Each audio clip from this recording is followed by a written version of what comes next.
Hello, everybody, and welcome to another Top 10 edition of Magic Mike's, proudly sponsored by our Patreon supporters and CoolStuffInc.com. You can find cool stuff in stock every day, and our co-sponsor CardHoarder.com offer the best inventory prices and delivery of cards for Magic Online. I am Evan Irwin, and we get started each week by saying hello to my two co-hosts, Aaron Campbell.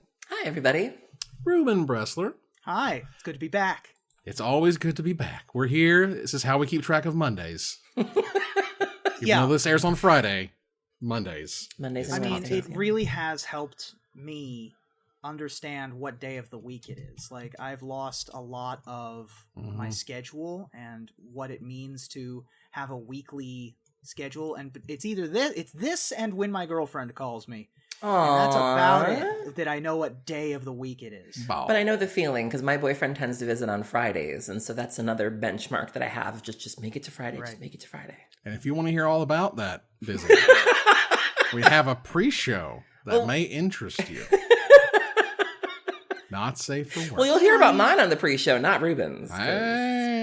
Well, you know. We talk in theoreticals. We talk in code. I mean, it's been, we're social distancing, and I've been socially distant for, the whole time, so. Oh. Yeah, I mean, March was a month. Okay. It still is. It still is. March. We're just in March, and March never ended. This is the 145th of March. That's right. God.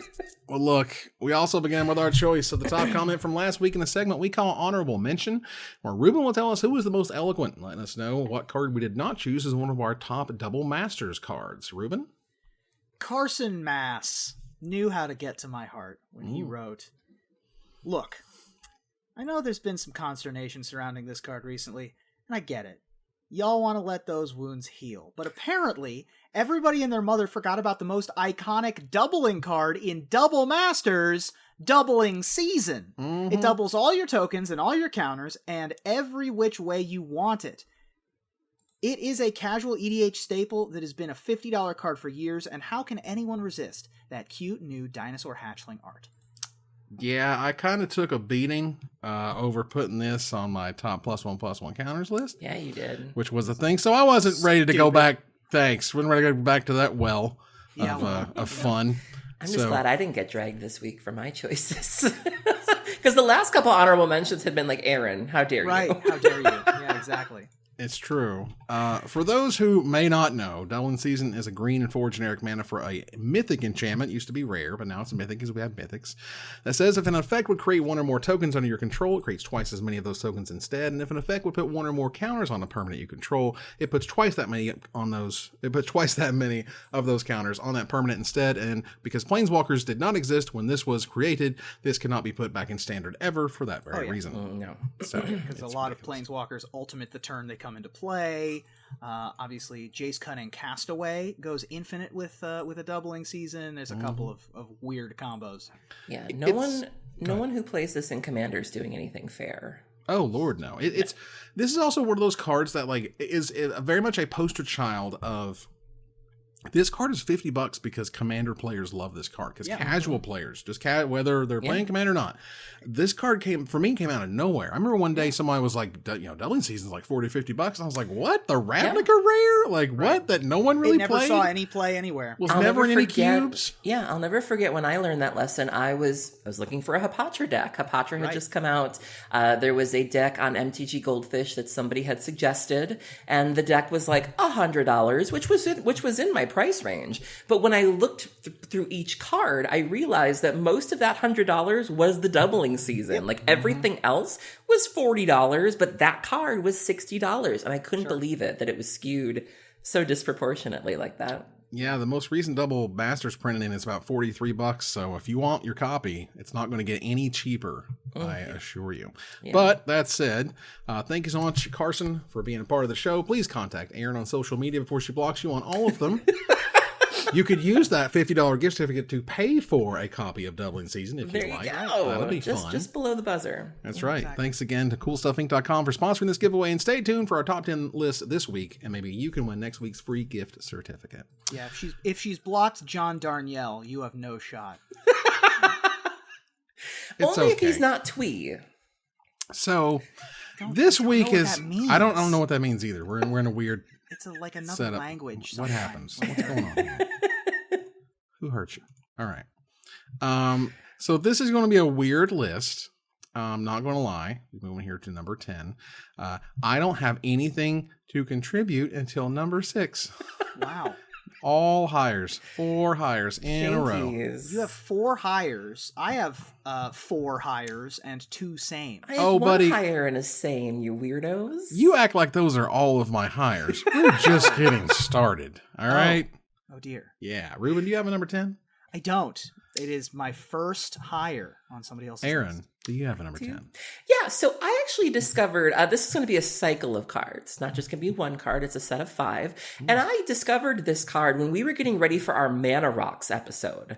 There was a website that had every form of Mana Rock available. It had the Soul Rings, it had the Signets, it had the Clue Stones, it had the Keystones. And I discovered this cycle of creatures, which I'd never seen before. And I thought they were fascinating, and I've always kept them in the back of my mind just in case I needed some really clever ramp. My number 10 is going to be the Attendant cycle, which is Crosus's Attendant, Daragaz's Attendant, Dromar's Attendant, Rith's Attendant, and Treva's Attendant. So they were printed in Invasion. They cost 5 colorless mana. They're artifact creature golems, 3 power and 3 toughness. You can pay 1 colorless and sacrifice these attendants to add a certain color combination of mana to your mana pool. So if you choose Crosus, for example, you get Grixis mana. You get a blue, a black, and a red for 1 colorless and a sacrifice. And so I'd never seen this before. And so I thought this was a really cool take on ramp. The Crosus one in particular kind of looks a lot like Iron Man, which is really weird. Yeah. But I just love these, and I'm always looking for a reason to try new forms of ramp, and I think they're really cool. Yeah, first of all, that Crosus's attendant really looks weird. Exactly like it's Iron Man, yeah. Yeah, it looks kind of comic exactly book that way. Iron Man. Yeah. I mean, and this was their, like, at the time, you know, they never really give multicolor identities before, and they were trying to tie it to the dragons, and they were trying to tie it to the Rekka and the Dega and all this other stuff that eventually was like, I mean, looking back on it, it essentially was like sort of, you know, Ravnica's weird training wheels moment of just like, how do we do this multicolor thing? And then Ravnica came in and just smashed it with the guilds.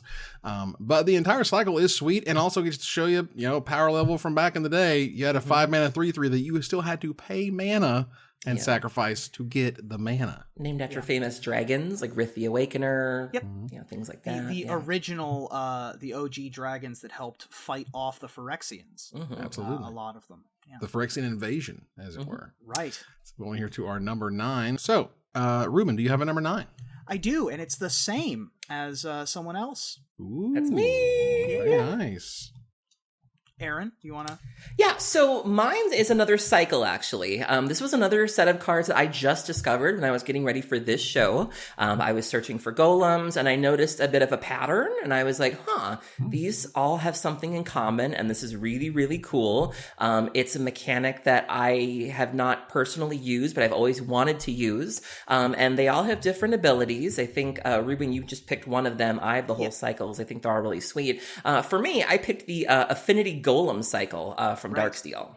Yeah, there's a whole cycle of them with affinity for the basic land types. Yeah, that's so cool. Dross, Oxida, Spire, which I think is the one that has seen the most competitive play, Tangle, and then the one that's nearest to my heart because I actually played it a lot in Standard, even though that was Darksteel era and everyone was playing with artifacts.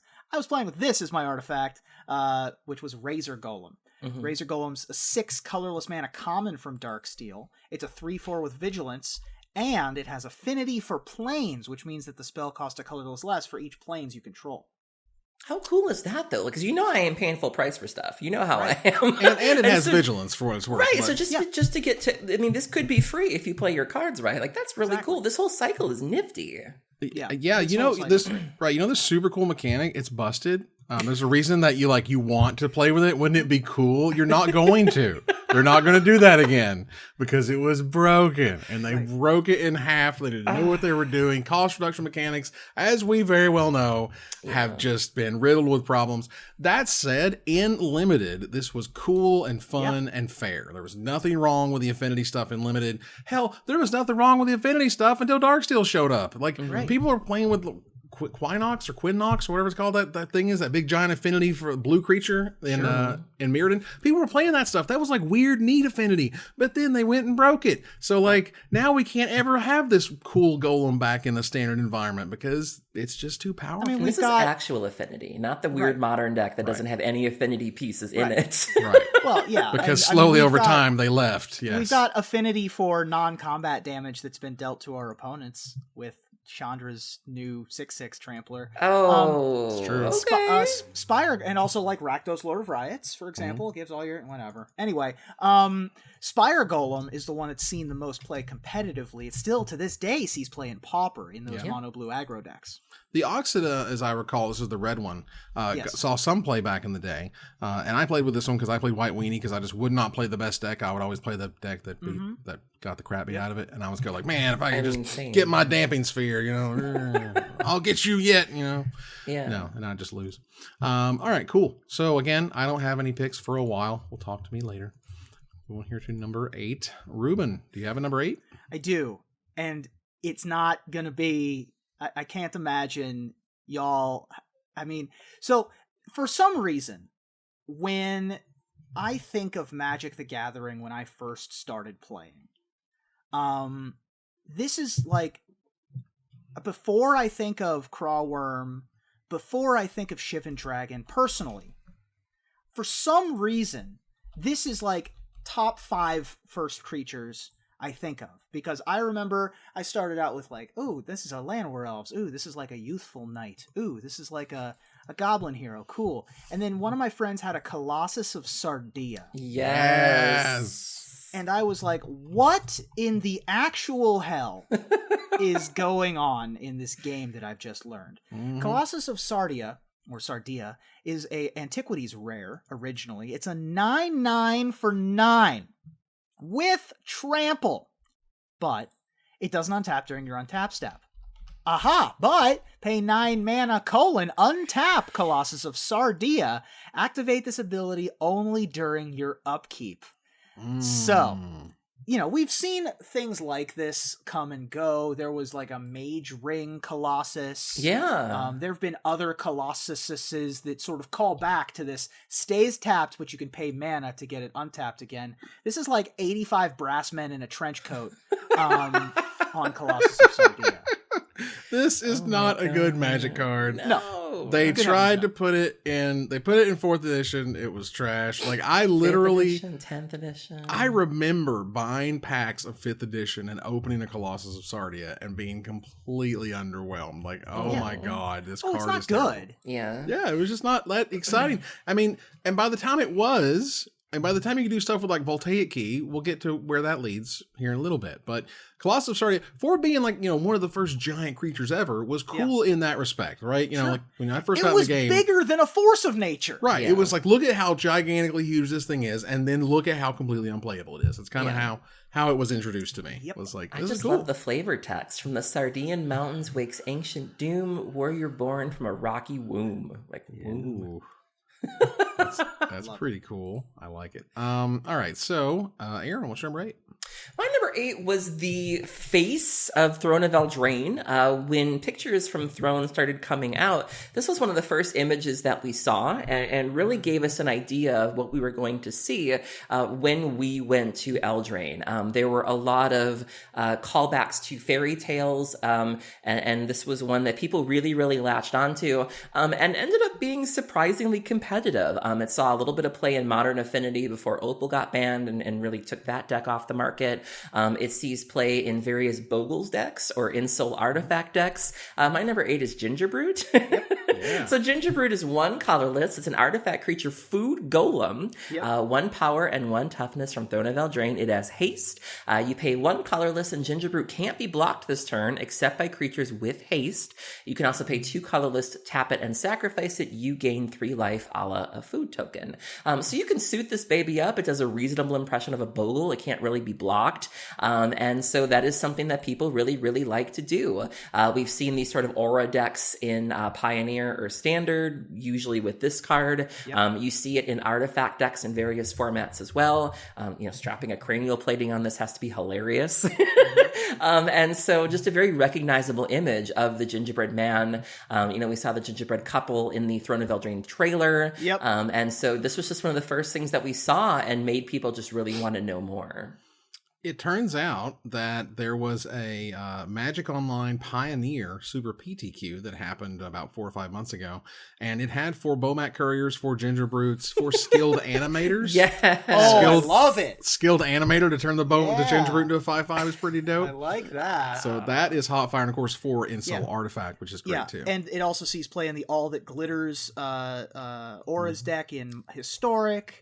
And I was right there with you, Aaron. This was my number 9. Nice. Yeah. Ginger Brute is fantastic. Run as fast as you can.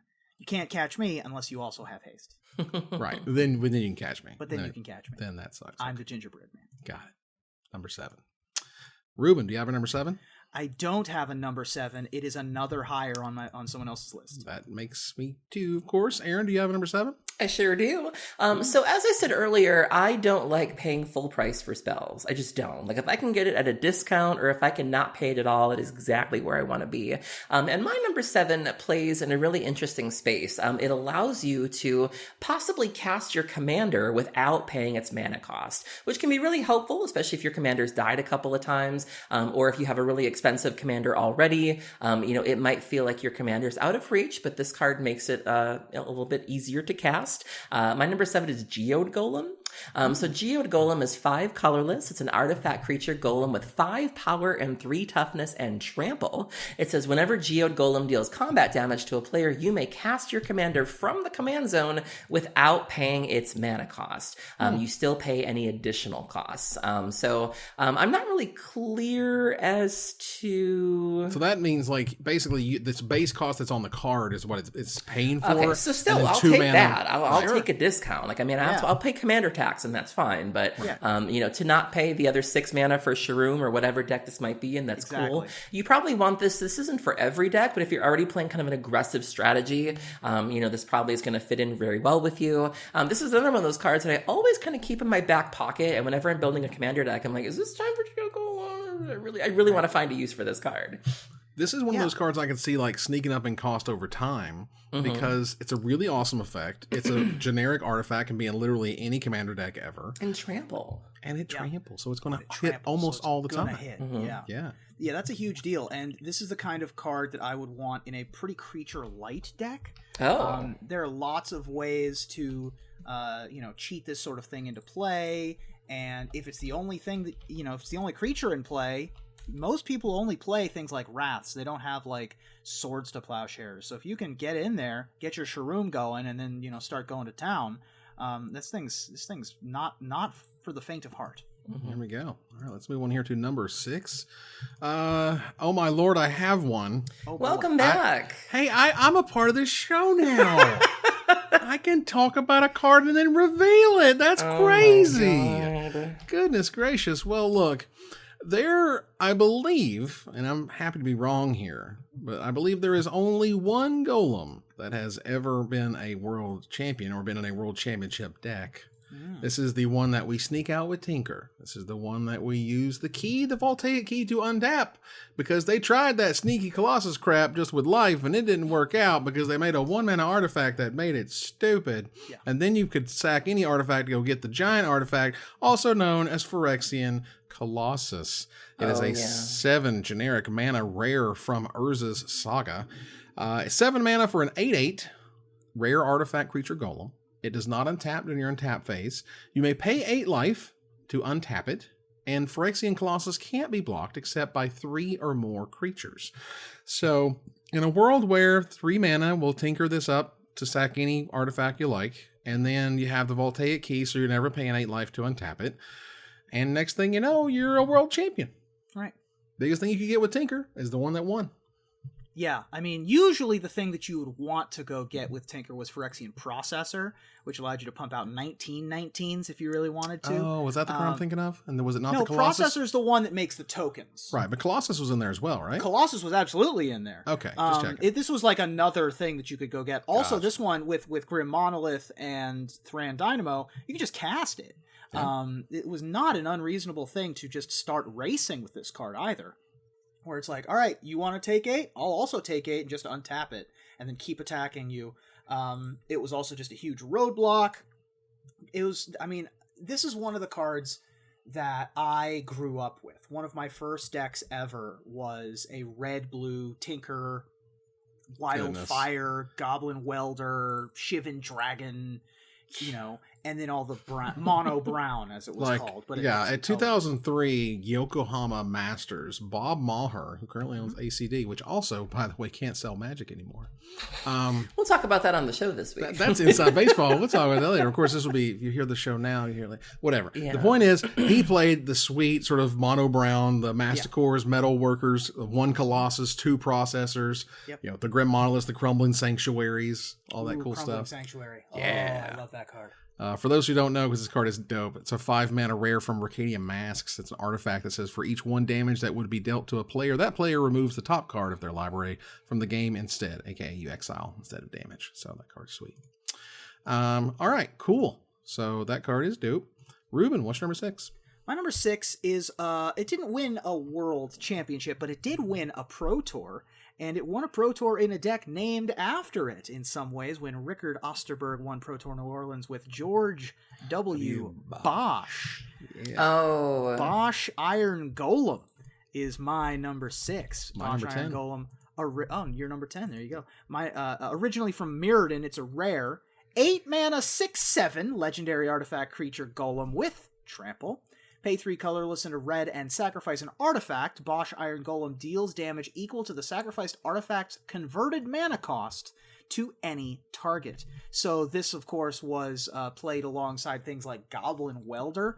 You could also tinker for it. There were lots of different ways to interact with Bosch. Yeah. All I see when I look at this is just being able to sacrifice. I have visions of looping Spine of Ishsaw. Yeah. Yep, that's a good one to do with Bosch. There apparently was there was a weird deck called Teen Titans, which used a card we're going to talk about here in a little bit, as well as Bosch Iron Golem. And this is my number 10 because, at the time, this was pretty cool. This was fairly powerful. My God, Wizards, stop printing this card. Stop it. Who wants another freaking copy of Bosch Iron Golem? It has been reprinted into the ground. It is a 20-cent rare in Double Masters, 15 cents in Commander 2018. Just stop it. This card's not that good. No one's asking for it. That's too many reprints. Right. You're just making, booby prizes essentially at this point. And I also think it's, as I recall, it's unique because the mana symbol in the Mirrodin version is black and white. The red mana symbol is black and white, which I thought was kind of neat. But again, back in the day, an 8-mana 6/7 trample with a cool ability, man, that was hot stuff. Yeah. Aaron, what's number 6? My number 6 is part of an infinite combo. When I first decided to build a Shroom deck for EDH, I had to intentionally try not to go there because Shroom just naturally leads to all sorts of infinite combos. You can do things with Bitter Ordeal. You can have you can do things with Disciple of the Vault. And I was like, I just don't want to do that. And so, but I did want to know what the possibilities were. And so I did read up on this combo, and this is a very important piece of it. This is one of many broken things you can do with Shroom. My number 6 is Glass Dust Hulk. Glass Dust Hulk is 3 colorless, a white, and a blue. It was originally printed in Alara Reborn, a 3/4 artifact creature golem. Whenever another artifact enters the battlefield under your control, Glass Dust Hulk gets +1/+1 until end of turn and cannot be blocked, and it has cycling of a hybrid Azorius mana. So here's what you do. So if you have Sculpting Steel and Shroom, So let's say you have Sculpting Steel in your graveyard. You cast Sharoom, bring Sculpting Steel back. Sculpting Steel enters the battlefield as a copy of any artifact in the battlefield. You copy Sharoom, the original Sharoom dies, and it just sort of forms this loop. And so you keep looping your Sharooms until you make a really big Glass Dust Hulk, which cannot be blocked, and then you can get in there and essentially kill people. And so this is one of the many broken things you can do with Sharoom, and I was just fascinated by this. I was like, what? I was like, it's not something I would ever do, but it was just nice to know it was an option. This is one of those cards that I know they made uncommon in Modern Masters 2015 because this thing is super good and limited. And this is in Double Masters, the entire combo. Yeah, as it should be, by the way, because this card is super cool. It sort of, you could play around it, when you can do things like play artifacts that had flash, which was could be a thing, or if you're able to get like another artifact creature in there that has flash. And this just gets around all of their blockers. Like I remember people having a ton of blockers, and I just play an artifact, smash for 4, play an artifact, smash for 4, and that's how you won games in Alara Reborn. This was my number 7, by the way. Nice. This card did, in fact, well, it was also part of Living End decks, because when you cycle for 1 mana, you go to town. But this also made the top 8 of Pro Tour San Diego 2010 in the Open Filigree deck, with Open the Vaults and Filigree Angel, as well as Architect of Will, which is another artifact creature that cycles for 1. And then, you'd gain 1,000,000 life with your Filigree Angel, and then kill them with your Glass Dust Hulk. Very nice. Yeah, well, Filigree Angel gained 3 life for each artifact you control for 1,000,000 mana, but you're not going to pay that. No, you're going to open the vaults and gain 35. There you go. That sounds 36, like fun. I guess, has to be divisible by 3. There you go. All right, let's move on to number 5. Ruben, do you have a number 5? I do have a number 5, and it's a card that no one should be surprised I have in my top 5. It has seen a ton of play over its life. It's actually currently banned in Commander. It's so good. And, I used to play it a lot in Tooth and Nail strategies. It's one of the best things to cheat out in, Forge Master combo or Kuldotha Mud kind of decks. And it's also just one of the most backbreaking things that you can play against an opponent's mana base. My number 5 is Sundering Titan. Sundering Titan, originally from Darksteel as a rare. It's also in Double Masters now, as a rare still. Please stop reprinting it. It is an 8 mana... What was that? Please stop reprinting it. Yeah, another one of that Evan's stopped booby prizes. reprinting. Yeah, 37 cents in Double Masters. 8 colorless mana for a 7/10 artifact creature Golem. When a Sundering Titan enters the battlefield or leaves the battlefield, choose a land of each basic land type, then destroy those lands. This was a card that first of all, I love playing alongside of Urborg, Tomb of Yawgmoth, and destroying non-basics on my opponent's side of the board, or just playing against my opponent's shock lands and destroying, anything that's in play. So, first of all, this is my number 7. Yesterday, as I was doing research for the show, ran on this one, and I was like, 37 cents, and it's banned in Commander. I tweeted out, winner of the 2020 Please Stop Reprinting This Card Award, hashtag Double Masters, and currently at 12 retweets and 336 likes. This card is just stop it. Who is asking for all the Sundering Titans? At least you could say with Boss, you can play it in Commander, right? Right. You cannot play this in Commander. No one is asking to play this card that sees no play in anything. Like, this is right behind your Ravenous Trap crap. To bump that up to rare for no good friggin' reason is let's print Sundering Titan again. Oh my God. Let it die for a while. Yeah, the heyday of Sundering Titan was the blue-green Tron deck in, I believe, old Extended? There was Mono Blue Tron in Modern for a while. Yeah, I've seen this in Mono Blue Tron. Yeah.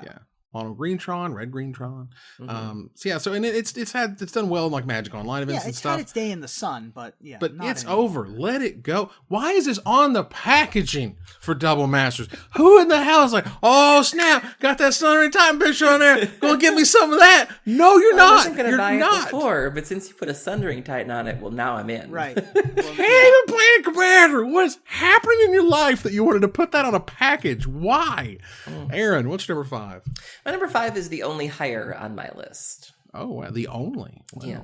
Must be. I only have 5. So, before we get back to my hires, they're coming. My last unique option that I get to talk about, that I'm sure is on probably one of y'all's lists, is a really cool card. This is a card that I think got kind of dumb expensive because it just, it was a mythic and it was kind of hard to find. This ability is fine.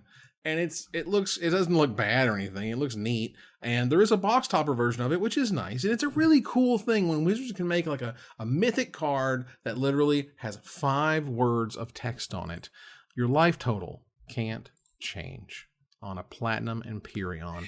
Platinum Empyrean is a mythic originally from Scars of Mirrodin for 8 mana. It is an 8/8. It's an artifact creature golem. And again, your life total can't change. That's what it says. It can't change. You're like, can I pay? No, because it can't change. You can't change the life total. No matter what it does, you just ignore it. Can't change it. That's what it does. Yeah. I love that line of text. When they find those beautiful short lines of text that are just like, what?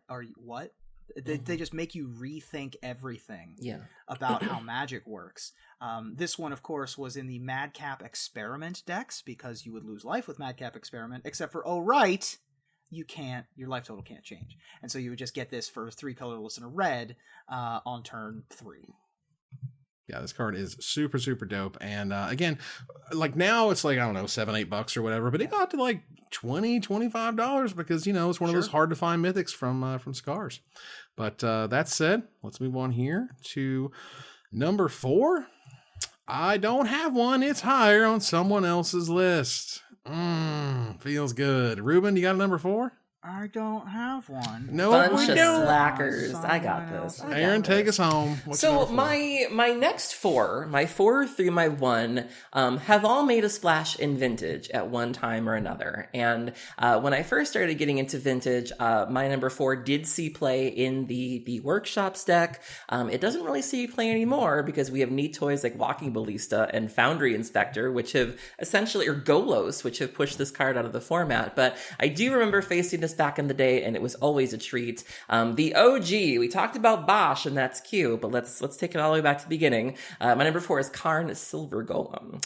So Karn is 5 colorless, legendary artifact creature Golem, 4 power, 4 toughness, originally printed in Urza's Saga. Whenever Karn Silver Golem blocks or becomes blocked, it gets -4/+4 until end of turn, which really ties into Karn and a sort of pacifist nature, which they really talked about in the stories. You can also pay 1 colorless. Target non-creature artifact is an artifact creature with power and toughness each equal to its casting cost until end of turn. So when you would have these extraneous artifacts running around, like you'd have your Sphere of Resistance or your Thorn of Amethyst, you could then make them creatures and you could attack people with them, which was really, really cool. And so this creature saw play. It's not hard to get this out very early if you're playing with Workshops. And this was a Vintage staple for a really long time, and it's a shame that it's really not anymore. But yeah, this is Karn himself before, he became a Planeswalker and everything else. This was my number 10. My number 8. You can also, this is your number what? 8. 8. You can also target your opponent's Moxen and make them 0/0s and pick them off for just a colorless mana. Cool. This is another Golem, Evan, that won Worlds. Did Worlds 1999 in Yokohama. Kai Bude won with Wildfire and a single copy of Karn Silver Golem in 60. Karn, has a long and illustrious history from being part of the Weatherlight to being part of the Legacy Weapon, being imbued with a Planeswalker Spark, being in contact with some of, if not the most powerful and influential people in the entire Magic storyline. From beginning to end, Karn is the one that connects the Weatherlight main characters to the Gatewatch main characters. It could be argued that Karn is the main character of Magic the Gathering. I can see that. It's interesting. Now, for the inside baseball part of it, this is one of the only reserve list cards that got reprinted. Wizards kind of they stuck their foot out a little bit and said, "Hey, what if we just made foil versions of the reserve list cards?" Right? They're like, "That's cool, right? That's okay." And then, what is that freaking creature? The Phyrexian 3-mana 5/5 trampler. Negator. The Phyrexian Negator. So Phyrexian Negator showed up in a dual deck. This means a reserve list showed up as a foil card in Walmart.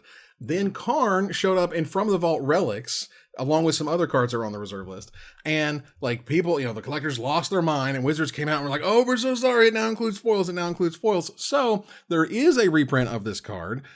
that kind of exists of a reserve list card that they kind of tried to do there for a minute. And I would, I wish you obviously kind of went the other way. It would be really cool to get foil moxes or whatever they could actually print in some fashion. Right. But either way, Karn has just so many different facets of Karn fit into Magic's history and lore and just a ton of different ways. Right. I also appreciate how he is one of the coolest and best planeswalkers we have that still sees a ton of play to this day. You know, like his name and his lore and stuff, it keeps around because they have him at that power level, and I love that. Yeah. All right. Let's move on, y'all, to number 3. Let me tell you, it's going to be samesies up in here. I've got same for my 3. Same. That's right. I've got same, higher, same. Ooh, well, I share a number 3 with somebody, and with Mr. Rubes. Very nice, very nice. I am original.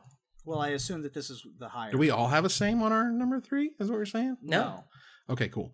Because this one, and I'll let Ruben talk about it a little bit. I would just note that this card, it freaks me out how expensive this card is. It's a little wild. Ludicrous how expensive this card is. I was not seeing this coming. And I mean, I've seen the life cycle of this card when it was previewed, till it was in standard, till it saw much play elsewhere. It's very powerful, very flavorful, very, very cool. But mother of God, it's a $60 card. Yeah. Okay, sure. The Ruben, Double Masters version is $39, which is absurd. And never saw play in Standard, never saw play in Modern, never saw play in Legacy. Doesn't really see play in Commander. Only ever saw play in Vintage, but it has been a famous win condition in Vintage as a one of, because you only need one of when you're playing a Tinker and going and getting your Blightsteel Colossus. Yeah. Goodness gracious. Blightsteel Colossus is a 12 mana, 11/11 Golem. I have hardcast one of these before. Really? Yeah, in limited one time. Nice. Yeah, they did not enjoy that. Trample, Infect, Indestructible. Those are all keywords that exist on the same creature. If Blightsteel Colossus would be put into a graveyard from anywhere, reveal Blightsteel Colossus and shuffle it into its owner's library instead. This is the one-shot robot. All you need is this, one combat step, and you're done. I actually lost to this the other day. In fact, yeah, this is terrifying. This is a turn 1. I've lost to it so many times on just turn 1, where you're like, what am I supposed to do about it? It's just one of those cards that make you go, why? Like, who thought this was necessary? I don't understand. See, the hidden rules text on this card is that target opponent looks at their hand and the top card of their library for Swords to Plowshares. Otherwise, they scoop it up and we move on to the next game. Yeah. This card is cool. I love the box topper, like getting funky with it version. I love the box topper. I don't know what's going on with that box topper. The Wayne Reynolds, like Iron Giant weirdness. I love it. It's so good. But damn, that price tag. That price tag is ludicrous and not in a good way. This is, of course, harkening back to Darksteel Colossus, which was an 11 mana, 11/11.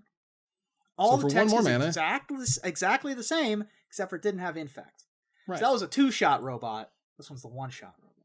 Very nice, very nice. Aaron, what's number 3? My number 3 is one of those cards that, one of the things I love about playing older formats, I haven't been playing them that long. And sometimes when you see a deck or you see a card, you don't think it lives up to the power level, where you're like, that's in Vintage? Like, what? Why? There are the cards that you expect, and then there are the cards that you don't expect. And if you had told me that my number 3 would be in Vintage and sees Vintage play to this day, I would have thought you were nuts. My number 3 is Precursor Golem. Yeah. What? Precursor weird. Golem was originally printed in Scars of Mirrodin, and it's 5 colorless mana, artifact creature golem, 3 power, 3 toughness. When Precursor Golem enters the battlefield, put 2 3/3 colorless golem artifact creature tokens onto the battlefield. So it's essentially an army in a can. You get 3 3/3 creatures with this. Whenever a player casts an instant or sorcery spell that targets only a single golem, and it can be any golem, it doesn't have to be these golems specifically, that player copies that spell for each other golem that spell could target. Each copy targets a different one of those golems, so don't Nature's Claim this. It's just going to be a bad scene. But I'll never forget when I first started playing Vintage and I started facing the Shops decks, and I remember just looking at it going, what? But yeah, I mean, when you can do this on turn 1 or turn 2, this is something that you absolutely have to answer. You do Phyrexian Metamorph, there you go. You just have a really good time with it. But this is a vintage card. Yeah. 9 mana or 9 power for 5 mana. Those are deranged hermit numbers. Oh yeah, I mean, you can feel free to go back and watch the Magic show that I was making around this, because it was significant to get 9 power, 9 toughness over 3 bodies for just 5 mana. Yeah. It was destined to see play in some form or fashion, and hey, the strongest, craziest format that exists in Magic. Closes games out like you wouldn't believe. Totally If happy your with the opponent precursor isn't column. playing much in the way of removal, if Which they you're don't in playing- Vintage. Yeah. Right, exactly. You don't have a ton of Sword Supply Shares or Lightning Bolt in Vintage. Yeah. You know, it does feel bad when this gets like there was it's not Geth's Verdict. There was another one that was like destroy an artifact, its controller loses a life or something like that. Or this gets Vapor Snagged. That's Vapor Snagging, that's it not a loses good 3. time. No. Yeah. You know, there are a couple of ways where this can backfire, but for all the ways that it backfires, you're still getting paid off with a trio of 3/3s. Absolutely. So let's move on here to number 2 again. Samesies. Oh, I got to say him this time. Mine that is what- higher. Oh, well, that means that Aaron and I can talk about a very super cool Magic card that I honestly expected to be her number 1. I really struggled with this one. You know, I've struggled with a lot of these lists, and you know, in terms of do I name things I've already had on lists before? You know, do I want fresh meat this time around? But this one was just too good to not have on my list. My number 1 is just a little bit stronger, but I had to show love to my number 2 and our number 2, which is Hollow One. Even though it has the word 1 in it. It's not number 1. It's number Hollow 2. 2. Well, it cycles for Not Hollow- 2. I would Right, love a cycles Hollow of 2. 2. Wizards, if you want to do this over again and give me a Hollow 2, I'm here for it. Yes. All about it. Hollow 1 is a 5 generic mana rare from Hour of Devastation. It's a 4/4 artifact creature golem, and it says Hollow 1 costs 2 generic mana less to cast for each card you've cycled or discarded this turn. And of course, these days our enablers are right on them and has cycling of 2 generic mana discarded to draw a card. So this card gets dumb cheap. Hey Bazaar, what's up? How you doing? Oh, have you Bazaar seen the new Baghdad? hotness in Vintage right now? So a couple weeks ago, Bizarre PO, Paradoxical Outcome, won a Vintage challenge on the back of Riddlesmith. Yes. Yeah. With Oval Chase Dragster. Yeah, you have not lived until you've seen somebody cast a Hollow One for free on the back of a Riddlesmith. Because when you've PO'd your brains out and you've drawn a bunch of cards and you start playing Moxen, and so you play a Moxen, Riddlesmith makes you draw and discard. You play all your crappy little mana rocks, and then suddenly your Hollow Ones are free. That's amazing. Yeah. And the Oval Chase Dragster, which is a 4 mana 6/1 or something. 4/2. I don't even. It's a 4/2. Sure, why not? But it comes back to your hand for free. So you discard your Oval Chase Dragsters to your Riddlesmiths. You don't discard. I mean, you discard, but you don't really discard because you're getting like them all back with squeeze, your Moxen. You're getting them back with your Hollow Ones, and then you just go to town. Yeah, Riddlesmith is also in Double Masters as a 2 mana 2/1. And whenever you cast an artifact spell, you may draw, and if you do, you discard, and that's the craziest thing I've heard, and that's magic right there. Yeah. Goodness. All right, so that means we turn the corner here to number 1. We have samesies Yeah. from Ruben and I. You don't, but I believe due to the power, that means, oh my God, that means, well, we'll see. Oh, I'm sorry. Hollow One was my number 4, by the way. Okay, because I was like, that means that I had sames all the way up the chain. Power of deduction here means we kind of know which number 1 is. So since it's unique, go ahead and tell us which number 1 is here. Oh my. So this was another one of those cards that I was very shocked to see in Vintage. I was more shocked to hear that it had been restricted at one point and had been hotly contested, where people were like, is this worthy of restriction? Like, is it really that good? But it is, and you can only play 1 copy of it in Vintage. I have lost to this card. This card is an absolute beating. I mean, you look at it and you're like, okay, well, it looks sort of fair. Yeah, but this is Workshop. So you can see this. Imagine facing this on turn 1. Like this is just a really dangerous thing to lose to. My number 1's Lodestone Golem.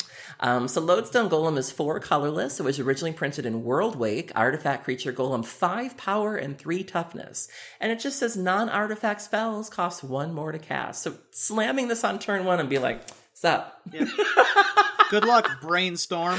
And I mean, that 5 power is nothing to sneeze at. And this thing can close out a game so quickly. And yeah, is restricted in vintage. Like, who would have thought? It's a card that goes for less than $1. Like, did this see play in any of their formats? Like, nope, not a little bit. Not really, no. No, because like that's the format that cares the most about this type artifacts. of effect, right? And this is the like, well, you can lightning bolt it. Well, yeah, you can for 2 mana. You can play your brainstorm. Lightning bolt in your deck, right? Yeah. That's first of all, and then second of all, if you're trying to play brainstorms or whatever, even just like your super powerful cards, it's really weird to see how bad Time Walk feels at 3 mana. I know it's odd, but seriously, it's just a weird thing, Yeah.